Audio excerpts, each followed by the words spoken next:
Hello everyone, आज है 29 अगस्त और आज इस वीडियो में हम बात करने जा रहे हैं जियो फाइनेंशियल सर्विस के बारे में। 327 रुपये का शेयर है और 1.5% की तेज़ी है और तेज़ी एक्सपेक्टेड है अभी हाल फिलहाल में। रीज़न ये कि कल बहुत बड़ा दिन है इनके लिए। कल इनकी पहली एनुअल जनरल मीटिंग होने वाली है और बहुत सारी चीज़ें एक्सपेक्टेड करी जा रही है इनसे। बात करेंगे इसके बारे में इस वीडियो में, लेकिन उससे पहले अगर आपने अभी तक चैनल को सब्सक्राइब नहीं किया है तो प्लीज़ अभी इसे सब्सक्राइब कर लीजिए, क्योंकि आगे भी बहुत सारे वीडियोस हैं जो आपको काफ़ी ज़्यादा हेल्प करेंगे। तो 327 रुपये का शेयर है, 1.5% की तेज़ी है। एक महीने का ग्राफ देखोगे तो इंटरेस्टिंग है। देखो, जब गिरावट यहाँ पर आई थी तो एक झटके में बनी थी यहाँ पर गिरावट, और एक ही झटके में वापस से तेज़ी भी आ गई। फिर गिरावट रही, फिर तेज़ी आई, फिर यहाँ पर गिरावट रही और फिर से अब तेज़ी यहाँ पर देखने को मिल रही है। कहीं ना कहीं 310 से 320 रुपये का लेवल एक इनिशियल सपोर्ट के तौर पर यहाँ पर काम कर रहा है और आज मुझे लगता है कि तेज़ी यहाँ पर बरकरार रहेगी। हालांकि कल के दिन मुझे शुरुआती दौर में तेज़ी लगती है कि कल भी यहाँ पर तेज़ी रहने वाली है। हालांकि 2 बजे जब इनकी एनुअल जनरल मीटिंग होगी तब पता चलेगा कि ये तेज़ी लंबे समय तक रहेगी या फिर कुछ टाइम के लिए गिरावट भी है, क्योंकि बहुत सारी चीज़ें एक्सपेक्टेड है इनसे और अगर कुछ चीज़ें इन्होंने अनाउंस कर दी तो तेज़ी और बड़ी यहाँ पर देखने को मिल सकती है। और हाल फिलहाल में देखो कुछ खबर भी आई है रिलायंस को लेकर, जियो फाइनेंशियल्स को लेकर, जिनमें से एक पहली खबर यहाँ पर यही थी कि इन्होंने भैया पेटीएम पेमेंट्स बैंक में अपना शेयर बढ़ाया है और अभी इनकी जो कुल होल्डिंग है पेटीएम पेमेंट्स बैंक में, जियो पेमेंट्स बैंक में वो 82% के आसपास की हो चुकी है। तो स्टेक अपना बढ़ा है, जो कि अच्छी बात है। और हालांकि अगेन दूसरी जो अपडेट यहाँ पर आई है वो यही है कि फॉरेन इन्वेस्टमेंट के लिए इनको अप्रूवल मिल चुका है। तकरीबन 49% तक का फॉरेन इन्वेस्टमेंट कर सकते हैं, ये इन्वेस्टमेंट इनको मिल सकता है और ये बड़ी बात है, क्योंकि जनरली ऐसे इन्वेस्टमेंट के लिए और इतने हैवी इन्वेस्टमेंट के लिए आपको अप्रूवल लेना ज़रूरी होता है और इनको वो अप्रूवल मिल भी चुका है कि ये चाहे तो अपनी कंपनी में 49% तक का फॉरेन इन्वेस्टमेंट ले सकते हैं और ये एक अच्छी बात है इनके लिए। और यहाँ पर अगर आप देखोगे तो currently foreign investor own 17.55% of the company share out of nearly 53% of the public float. तो अच्छी बात है यहाँ पर कि एफआईएल्स के पास अभी मतलब 17.5% की होल्डिंग है, लेकिन अप्रूवल इनको मिला है कि 49% तक की जो एफआईएल्स है वो यहाँ पर मतलब अपनी होल्डिंग उसको इतना बढ़ा सकते हैं। और देखा जाए तो ये एक अच्छा साइन होता भी है किसी भी कंपनी के लिए और स्पेसिफिकली जियो फाइनेंस के लिए। क्यों? क्योंकि भैया इनका मुझे लगता है कि जो ज़्यादातर इन्वेस्टमेंट होगा वो एफआईएल से आने के चांसेस ज़्यादा है। रीज़न ये है कि इनका जो कोलैबोरेशन है वो ब्लैक रॉक के साथ करा हुआ है इनके वेल्थ मैनेजमेंट के लिए, ब्रोकिंग बिजनेस के लिए। और जो लोग भैया ब्लैक रॉक जैसी कंपनी को पसंद करते हैं, हालांकि ब्लैक रॉक दुनिया का सबसे बड़ा इन्वेस्टर है, उसको पसंद करने वाले एफआईएल्स वाले भी यहाँ पर खरीदारी करेंगे जब बिजनेस खुल जाएंगे। ठीक है, अभी लाइसेंसेस की प्रोसेस चल रही है और भैया लंबे समय से मतलब यहाँ पर प्रोसेस चल रही है। लगता था पहले कि आईपीएल के टाइम पे आ जाएगा लाइसेंस, नहीं आया। वर्ल्ड कप के टाइम पर आएगा, नहीं आया। अभी भी यहाँ पर देखने को नहीं मिल रहा है। तो शायद मैं कुछ एक्सपेक्ट कर रहा हूँ कि इनकी जो एनुअल जनरल मीटिंग है वहाँ पर इनके लाइसेंसेस को लेकर कुछ अनाउंसमेंट होती नजर आए। और इतना ही नहीं, कंपनी अपने बिजनेस प्लान को भी रखेगी पहली बार इतने बड़े प्लेटफॉर्म पर, तो वो देखना इंटरेस्टिंग होगी क्या क्या चीज़ें छुपा के रखी हुई है इन्होंने। जहाँ तक वॉल्यूम्स देखें तो 70 लाख से भी ज़्यादा के शेयर्स आज यहाँ पर ट्रेड होते नजर आए हैं।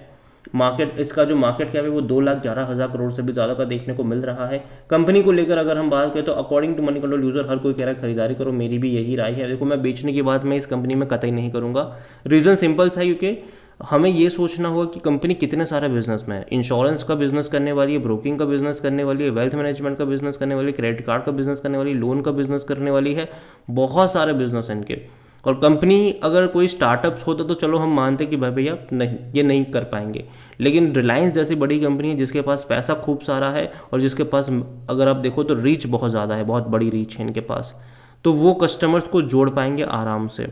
तो इनके लिए वो चीज़ आसान हो जाएगी। और इवन जो ट्रस्ट फैक्टर होता है, जनरली स्टार्टअप्स अगर आप देखते हो, अगर वो बहुत सारी चीज़ें जब करते हैं तो ट्रस्ट फैक्टर नहीं बन पाता है।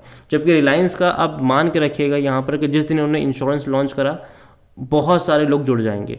जिस दिन इन्होंने ब्रोकिंग बिजनेस स्टार्ट करा बहुत सारे मतलब ऑफिशियली, ठीक है, ऑलरेडी करने ही वाले पता ही है, लेकिन लाइसेंस मिलने के बाद जिस दिन इन्होंने लॉन्च कर दिया एक ही दिन में बहुत सारे डाउनलोड्स आपको देखने को मिल जाएंगे। ऑलरेडी जियो फाइनेंशियल्स जो जियो फाइनेंस ऐप है उसके ऊपर 5 मिलियन से भी ज़्यादा डाउनलोड्स हो चुके हैं, जहाँ पर डेफिनेटली फाइनेंस से रिलेटेड जो भी चीज़ें हैं वो आपको देखने को मिलेगी। लेकिन ये जो ब्रोकिंग होगा उसका अलग से ऐप वगैरह बनेगा, तो अगेन ये बहुत सारी चीज़ें आपको देखने को मिलने वाली है यहाँ पर।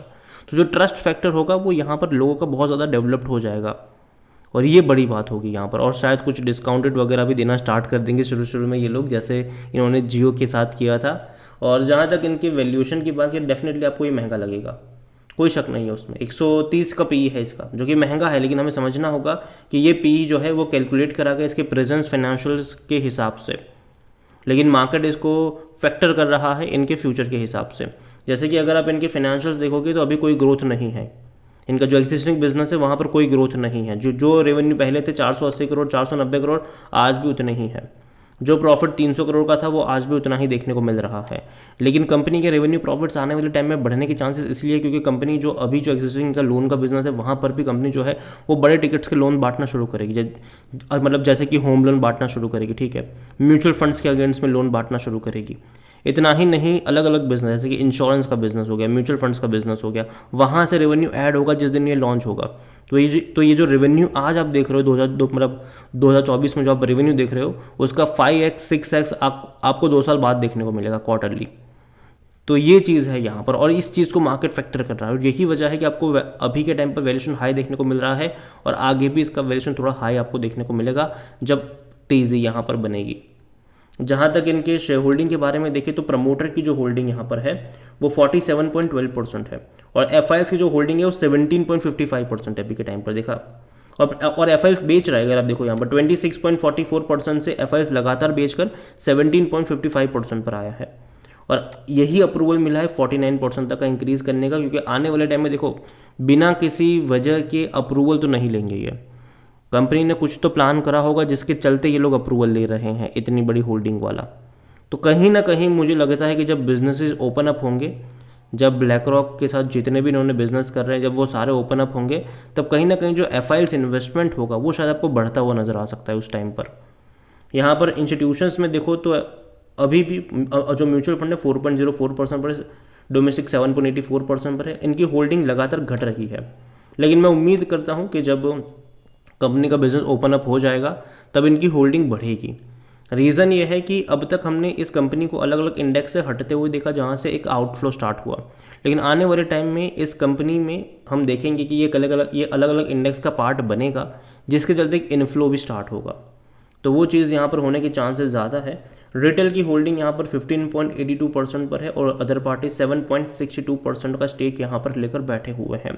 ओवरऑल अगर मैं बात करने जाऊँ जियो फाइनेंशियल्स के बारे में तो देखो कंपनी खराब नहीं है, बेहतरीन कंपनी है मेरे हिसाब से, और मुझे लगता है कि एक बॉटम यहाँ पर बन जाना चाहिए। 310 से 320 रुपये का जो लेवल है वहाँ पर एक बॉटम बन चुका है, तेज़ी एक्सपेक्टेड रहेगी यहाँ पर। और जब हम बात करें तेज़ी और बड़ी यहाँ पर देखने को मिल रही है, तो कहीं ना कहीं इतना कहूँगा कि लॉन्ग टर्म का आउटलुक आपका यहाँ पर होना चाहिए, ना कि शॉर्ट टर्म का।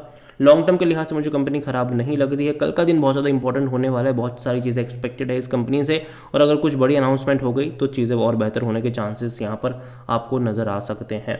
तो मैं इतना ही कहूँगा, लॉन्ग टर्म के लिहाज से बने रहिए, और बेचने के यहाँ पर बारे में सोचना भी नहीं चाहिए। जिनको खरीदारी करनी है वो डेफिनेटली हर गिरावट में ऐड करने के मौके ढूंढने चाहिए। अगेन ये मेरा पर्सनल ओपिनियन है, कोई भी इन्वेस्टमेंट एडवाइस नहीं है ये। वीडियो को यहीं पे एंड करता हूँ। पसंद आया हो तो लाइक करो, शेयर करो, चैनल में अगर पहली बार हैं तो प्लीज़ सब्सक्राइब करें। और जियो फाइनेंशियल सर्विस के बारे में आप क्या सोचते हैं वो भी आप मुझे कमेंट में लिख के बता सकते हैं। Thank you.